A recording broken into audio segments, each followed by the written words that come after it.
Exotics. We are here today because we got a bunch of new isopods and millipedes, and mostly millipedes. But we did get a crazy new species of isopod we're going to be highlighting too. We're just going to be going over some basic lifespan region, why we highlight these species that we just got in. We're also going to be going over just some basic care setups. We'll probably do a more in-depth guide later on some of these species, and maybe some, more species highlights where we talk about them in particular. Okay, guys. First off, we got two bins here. We're going to do kind of a basic millipede setup on this one, and then we're going to do a basic isopod setup on this one. They're relatively the same. They just have a little tweak here and there. So obviously, we're going to want to start off with a strong organic substrate. I see some people using cocoa fiber and stuff like that. That is bad, and it will impact the lifespan of your millipedes. If a millipede has a super good organic substrate, that's super important to their needs. You want stuff like leaf litter, rotwood, oyster shells in there for extra calcium for them. And that also goes for the isopods. If you don't have that good substrate mix, they may not thrive as well as they could. For these guys, you're going to want, for the millipedes, you're going to want a little bit more rotwood because that's going to be a majority of their diet. Isopods, never hurts to have extra, but same difference. So then we're also going to want a hydration station. You can do that with anything from pod wicks to just some forest moss on one end of the tub. I like it nice and thick. I'm going to soak that down. There's going to be a wet end and a dry end. I always do the dry end where there's more ventilation, obviously, because the wet end's going to hold the humidity more. Next up on the docket, we're going to want some hides. For isopods, you can just use basic cork, cork bark. You can use, just make sure it's sanitary. I like oak bark or Osage orange. I collect myself. You can also include big chunks of rotwood too. They will love and utilize that. For the millipedes, I try to use bigger flats of actual rotwood instead of bark because they'll actually, some species will literally burrow into this if it's nice and soft enough for them. Next up, we want leaf litter. But like I said, we'll get some magnolia pods for these guys. Just toss one in each. Maybe more later, but for now, we'll just start with one. Some species don't utilize them as much, so I don't bother wasting them on a species that isn't going to actually be utilizing them when I can use them for species that will. Now, let's move on to our species highlights. Okay, first off, all the scientific names and information I show are going to pop up on screen for you guys. They're probably going to be in the top right corner. But our first species up is kind of a cute little story behind these ones and how we acquired them. These are our ivories. Unfortunately, we only got two. But we were helping out this little girl that was trying to trade up at the Reptile Expo. And one of our biggest things at Gothic Exotics is we want to make an experience for young ones extremely good and educational to make sure we raise the next generation without the fear of our creepy crawlies. Because that's a top fear, not an instinctual one. And unfortunately, I think we only got two females. I'll double check later. We'll acquire a male later. These guys got a little bit growing left to do. But these guys are going to be native to southeastern U.S. And they're going to range from 3 to 4 inches. Typically a lifespan of 5 to 10 years.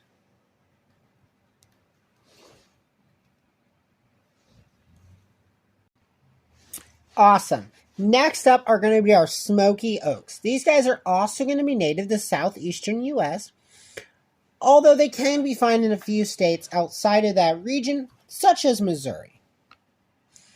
These guys are going to go about 4 to 6 inches, and they can live roughly up to 10 years. So this guy's probably 2 inches, almost maybe like a little over, and he's probably going to double to almost triple in size. And yep, absolutely wonderful species. This nice tan, quite large too. Okay, next up we got these little guys right here. These guys are the Millipedes. They are actually native to Hawaii. I'm not sure if they're native anywhere else. I couldn't find the exact age range of these guys, but most smaller species in this only usually live up to 2 to 3 years. Ooh, I barely get it to focus. These guys are probably the smallest species we currently have now, and they're quite tiny. I cannot get it. Ooh. These guys only grow up to about an inch, but they do actually glow under black lights, which is quite interesting. Next up are our Scarlet Millipedes. These guys have a striking rusty orange color to them. I quite like it personally, although they're probably not the prettiest species we have. They grow up roughly 2 to 3 inches. These guys are actually native to Southeastern Asia. But just like pretty much everything else that loves a tropical environment, they also can be found in Florida. These guys live roughly 3 to 4 years.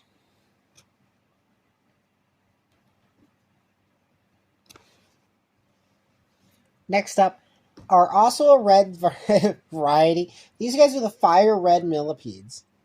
They're a little bit more bright in comparison to the scarlets, and they have almost that fluorescent, if you can see how they're reflecting the light. It's hard to get them to focus, so these guys are a little smaller. These guys are also going to be native, or sorry, not also. These guys are native to South Africa and countries such as Mozambique. These guys are a little bit smaller than the scarlets, typically only growing up to 2 to 3 inches, and they can live roughly 2 to 5 years.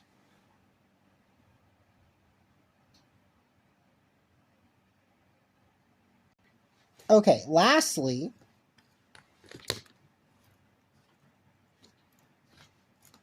are the Panama Millipedes. Now, I would like to emphasize that there are several species that have the common name Panama Millipedes. And that's why we always include the scientific name up on the screen for you guys so you can find the exact species that we have. These guys can live a couple years, but I couldn't find the exact range, unfortunately. If I had to guess, probably 2 to 5 years, like most other smaller species. I believe these guys may actually be endemic to Panama. I could not find any native range outside of Panama, not even in Costa Rica or Colombia. So I believe these guys may actually be endemic. And these guys do not get super big. I couldn't actually find the exact size on these guys, but I'm assuming most likely either probably 1 to 3 inches in length on these guys. And this is our last millipede species. Now we get to move on to our last 2 species of the day, our isopods.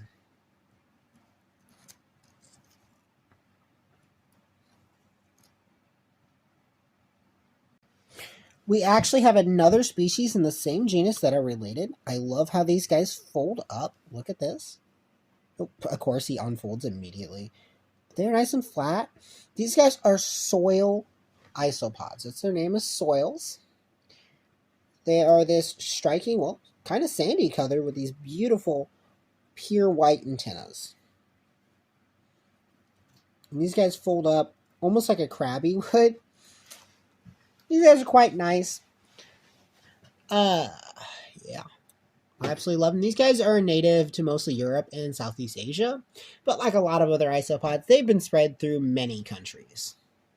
These guys don't have any care really past just the normal, isopod. And don't fret, I know those guys looked a little dry, but they'll be wet down later. Everyone will get another dosing of water. But last up on the docket list is what I'm absolutely most excited about. These guys are going to be predominantly native to Vietnam, but they can be native to some other Southeastern Asian countries too, although their range isn't exactly documented. These guys do have a few particular care requirements that you need to really hit home, and they can be hardy. But if you don't, they can risk colony collapse, and that would be devastating, as these guys range from a 5 count to a 10, anywhere from $200 to $500. They're on the pricier side, so losing this species to a colony collapse would be very devastating. I'll probably do a care guide on these species, I got durian spikies. I absolutely, ooh. As you can see, these guys sport a nice black and yellow coloring with these beautiful spikes on them. And they actually get their name from that. Obviously, the durian fruit is a yellow spiky fruit, so they get their name from that. Ooh, I absolutely love these guys. And again, these guys are mostly native to Vietnam. I've noticed a lot of really cool isopods that have these spikes are native to Vietnam.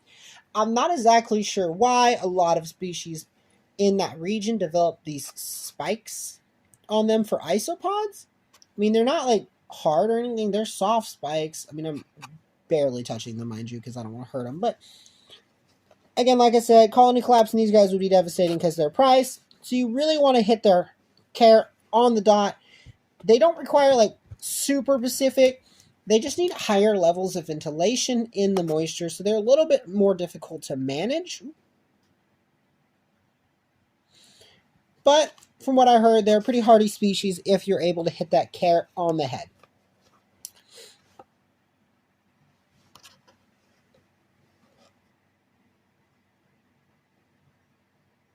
Absolutely gorgeous, though. Just like that. You know, if you guys enjoyed this type of video, just let me know. Hit that like button. Hit the subscribe. Come check us out on Facebook. If you're ever interested in any of these animals we do sell and reproduce here at Goth Exotics, hit us up on Facebook. We're always posting what we got. Or you can go straight to our Morph Market or website. Although we don't carry our reptiles on our website just because shipping is very difficult through that to figure everything out. In the future, we'll probably do some more species highlights, like I said earlier, for some of the more difficult, past the standard of care that a normal isopod would have. We'll also do some basic care guides that just give you the gist of everything you'll need to know. Again, like and subscribe. And just tell me if you guys want those type of videos, and I will start working on them. Sorry for the hiatus. Peace.